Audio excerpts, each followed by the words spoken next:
Well, here to discuss all of that and more is Russell Myers, Royal Editor of the Daily Mirror in London. Russell, thanks so much for your time. Now that we've had a chance to see Harry's interviews, what are your main takeaways? Well, good evening, Gary. Well, where do we start? I mean, we've had days and days of these allegations coming out, not only from his book, Spare, but obviously the interviews that have followed within it as well. And nobody comes off well, least of all Harry. But of course, the allegations of sort of violence from William, abandonment by his father, calling Camilla wicked stepmother, saying that she was the dangerous villain. I mean, the list is absolutely endless. And I think the main takeaway is it'll be a very, very long road back for Harry now. Now, I don't think there's a road back for him myself, but anyway, we'll see. Time will tell. The main part of the interview that seems to be making headlines is this. Have a listen to this.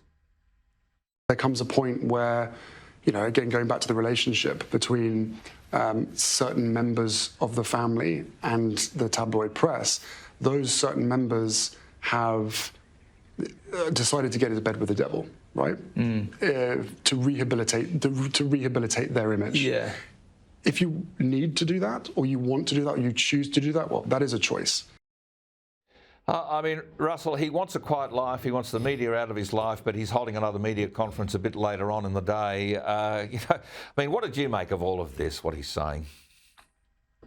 Well, it's interesting. I think for so many levels, Harry is absolutely obsessed with certain issues in his life, be it with the media, be it his family's relationship with certain sections of the media, or indeed, the day-to-day life of palace officials. I mean, he doesn't really understand how the media works. And I think that is something that he just gets so confused within it and repeats the rhetoric that just is spinning around in his head. And he just seems an awfully confused individual. And on one sense, I think that a lot of people will feel a sense of sadness for him because his mother's death has obviously weighed heavily on his mind over the last 27 years. And it's something that he can't get out of. But this constant rhetoric of him being the victim, I think, it won't do him any favours in the public's eye.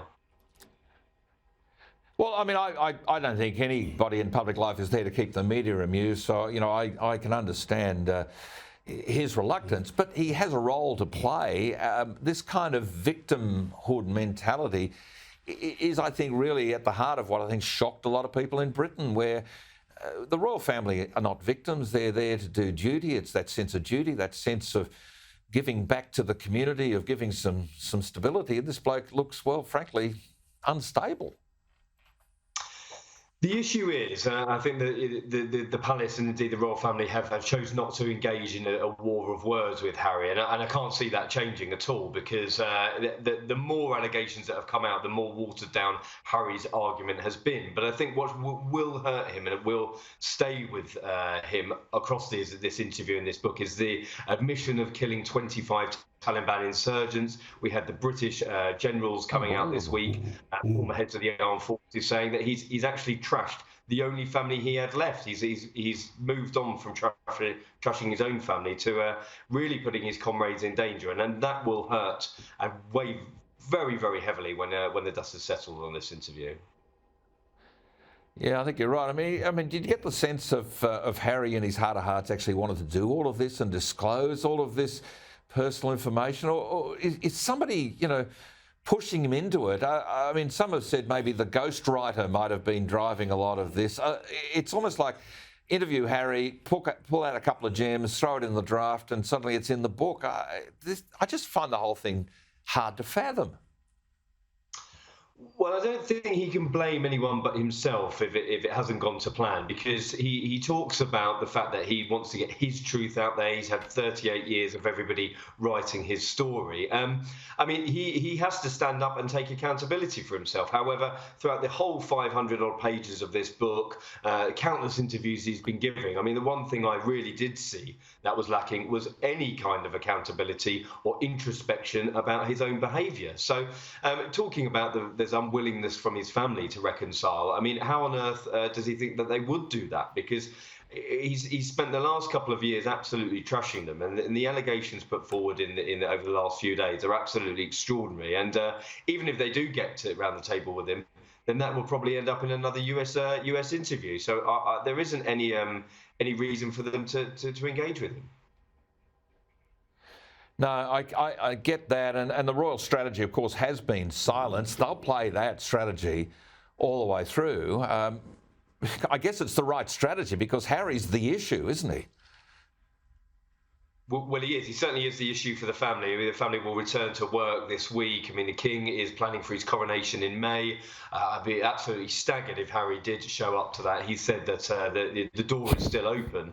And the ball is in their court. But again, he knows that the family will not respond to any of this. He knows that that old mantra, never complain, never explain, is quite steadfast. And again, I talk about the issues that he really does have. There are so many of them to even comprehend. I mean, when the Oprah Winfrey interview happened, we had the allegations of abandonment and racism, quite pointed issues. But here we have a catalogue of allegations and claims from him. There's just almost too much to bear. So I think the royal family will keep quiet for the meantime. So what about the papers, the tabloids, the people? I can only say that, for instance, in the Brisbane papers today, they're running an online poll and 91% of people say they'll never buy the book. They would like to ignore the whole thing, which has kind of been my approach too. But I mean, it's hard to ignore this train smash that's just happening minute after minute of every day. But how are the British tabloids reacting to all of it?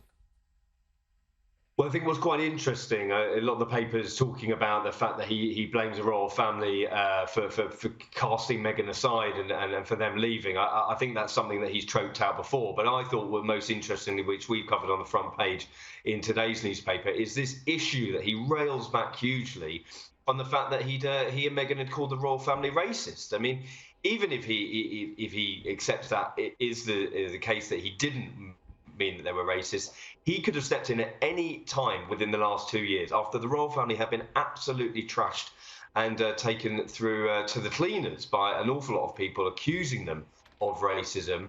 And again, he talks about accountability, but he wasn't willing to correct the narrative. And I think when you look at it, and if that is one of the main issues here, then he really does have a case to answer. But as I've said, lack of accountability is all there to see, and there's very, very little introspection in all these interviews from Harry. Russell, I get really annoyed about this whole idea of racism because I'm very involved with the Royal Commonwealth Society and in the past the Commonwealth Parliamentary Association. It's the most culturally, religiously, racially diverse group of countries. The royal family is attendant to all of them. Without any hesitation at all. So I find that whole question of racism just total nonsense. I think that's what the feeling was inside the camp, certainly within the palace. I mean, it led to the Queen making that unprecedented statement. Recollections may vary, and they've really had to fight it because Prince William was asked by reporters, "Is your family a racist family?" Retorting, "We're very much not a racist family."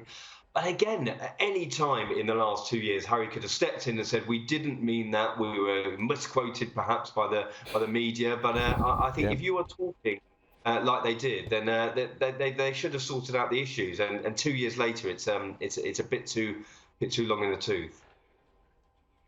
So it's all to sell a book. How's it going to impact on the sales of Spare? Well, it's already reached the Amazon bestseller list. I mean, I picked it up for half price, so I don't know what that does, how that bodes well for the publishers. But Harry's been paid an awful lot of money, so they'll want to make it back somehow. I mean, we're talking about a 3-book deal, anywhere between $36 million. Awful lot of money, so it's any wonder that he didn't hold back, and that's one thing that's for certain in this, because absolutely no one is spared. Russell Myers, thanks for your time. I hear that there's a chance that Meghan is going to audition for a biopic on her and Harry's life, but that could be just Hollywood gossip. Nevertheless, thanks so much for your update from the UK this evening, Russell Myers in London.